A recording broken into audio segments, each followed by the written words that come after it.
Ayan, ay nako, si Kalinga Prab ay ibinukil nga po itong si PNC.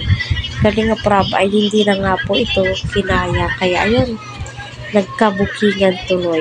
Lihim unti-unting ay nako, inaguduwi nga ba po to. So, shout out po sa lahat ng Team EDC na nakatune in sa aking channel.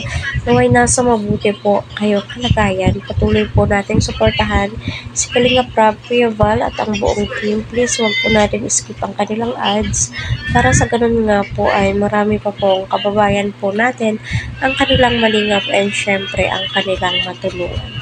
So, kita naman po natin ano, kahit natagtad ng issue ang Team EDC also, itong si Kalingap Edu ay grabe naman po yung kilig, andyan pa rin po at lalong, ay nako, viral na viral nga po ito sa social media, Reels platform at saka sa mga shorts video.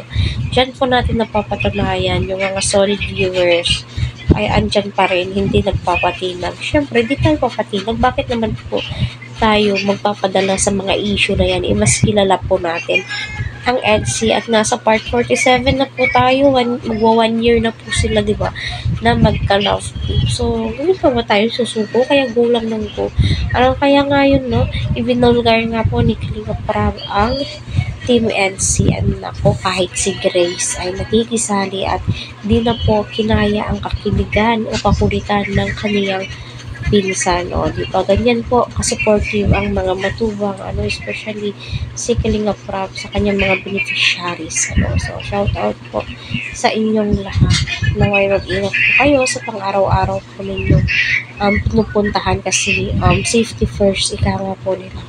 At kita naman po natin yung effort, yung konting kilos, galawan ni Edu ay nakaka-inlove nga naman, di ba? Ika nga po doon sa picture, ay picture pa lamang po yun. Sabi nga ni wife, ay napaka-pogi naman ng hobby ko. So, alam po nilang lahat na napakarami ang nakakabasa doon. Andoon po yung mga videographer, sila Grace, matubang family, and also ang anak ng founder na si Kuya Val Santos, matubang, and Kalinga Prab. Diba? So, nabasa po nila yon, sinabi ni PNC. So, legit na nga po ang kakiligan po nilang dalawa. Yung tipong wala na po silang nililihim. Kaya yun, kinaya ni Kalinga Prab. Bigla-bigla na lamang po ito napapabulong. Kahit sino naman po, ano, mapapabulong po talaga. O, diba? Napakadaming bulong ngayon. Si Kuya Niel, no, bulong po siya. Kalingap JJ, Kuya Val, no, lahat po sila napakadaming bulong.